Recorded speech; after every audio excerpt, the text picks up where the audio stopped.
L'année 2023 a été une année de barjo pour le cinéma français.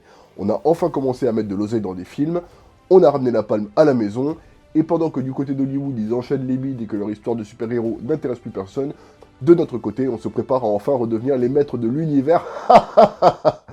Enfin bref, laissez-moi vous présenter les 10 films français de 2023 qui valent vraiment la peine d'être rattrapés. Numéro 10, Farang de Xavier Jeance. Comme d'hab, on commence par les films un peu approximatifs, mais somme toute sympas.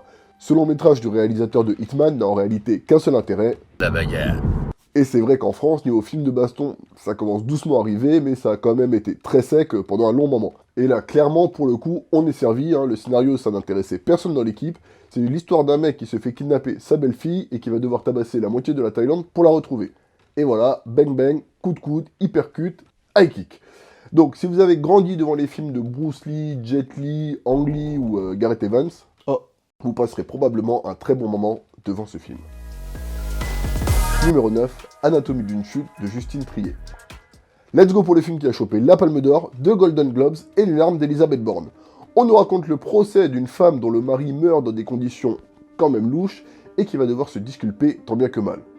Bon, le film dure 2h30, donc faut quand même être en forme, mais on se laisse rapidement embarquer dans cette histoire, il y a une bonne tension, et donc personnellement, je ne me suis pas du tout ennuyé. La mise en scène est travaillée et originale, on fait face là à un vrai bon film d'auteur à la française, et mention spéciale à Justine Triet, qui après avoir reçu l'une des récompenses ultimes dans le milieu du cinéma, elle en a rien à carrer, elle remercie personne, elle veut juste défoncer le gouvernement et sa réforme des retraites, et c'était assez beau à voir. Numéro 8, Les Trois Mousquetaires de Martin Bourboulon. Bon, celui-là, pas besoin de le présenter, un pour tous, vous connaissez les bails, il y a un casting de barjo, il y a un pognon de dingue, et le résultat est très satisfaisant, même si, faut être honnête, on comprend pas forcément grand-chose aux scènes d'action. En plus de ça, le film a très bien marché, et il a donc bien rempli les salles françaises, donc encore merci à mon tismé préféré d'Alexandre Dumas, et à sa coupe afro, de nous faire kiffer encore 200 ans plus tard. Numéro 7, Les Complices de Cécilia Rouault. Le film nous raconte l'histoire d'un tueur à gages interprété par François Damiens qui développe une phobie du sang et qui entame donc une reconversion en agent immobilier. Sauf qu'il se fait rapidement rattraper par son passé et il va avoir besoin de 2 de ses nouveaux collègues pour s'en sortir. Bon, je sais que l'humour c'est subjectif, mais je trouve que ce film arrive à être vraiment drôle sans forcément en faire des tonnes. Le casting est très cool, avec un tonton François toujours au top. Puis bon, vous me connaissez, le film se déroule dans un univers de tueurs à gages un peu à la John Wick, et ça, c'est toujours un gros plus pour moi. Donc, si vous vous êtes tapé que des comédies françaises nulles toute l'année et que vous n'y croyez plus, ce film pourrait vous faire changer d'avis. Numéro 6, Je verrai toujours vos visages de Jeanne Herry. Bah oui, parce que si t'enlèves les comédies et les drames sociaux, on sort pas 10 films par an en France, Mais bon, en vrai de vrai, ça reste un domaine où on a quand même plutôt du talent. Le film nous parle du concept de justice réparatrice, c'est-à-dire le fait de faire se rencontrer des agresseurs et des victimes dans le but à la fois de conscientiser les agresseurs et de détraumatiser les victimes. J'avais un peu peur que le film soit un ramassis de clichés et de bons sentiments, mais honnêtement, il tape plutôt juste, on a un casting avec toutes les générations et ils sont tous excellents. Même Miu Miu, là, que on l'avait un peu oublié, Miu Miu, et voilà, le retour de Miu Miu au summum. Le sujet est très bien traité, c'est intéressant, émouvant, drôle par moments. Je pense que c'est un film devant lequel c'est assez difficile de rester indifférent.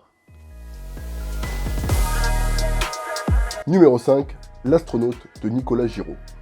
Le film nous raconte l'histoire d'un ingénieur du groupe Ariane, notre NASA à nous, qui est frustré de n'avoir pas réussi à devenir astronaute et qui décide donc de construire sa propre fusée dans le garage de sa grand-mère. Donc voilà, ça part d'une histoire assez improbable, mais le film est hyper touchant et inspirant. Ça donne envie de devenir quelqu'un de meilleur, de se consacrer à sa passion, de croire en ses rêves et d'épouser Mathieu Kassovitz parce que ce mec est quand même archi stylé. Numéro 4, Vincent doit mourir de Stéphane Castan. Vincent est un employé de bureau qui du jour au lendemain est frappé par une étrange malédiction. Toutes les personnes qui croisent son regard deviennent possédées et cherchent à lui faire la peau. Il va donc devoir trouver une solution pour survivre.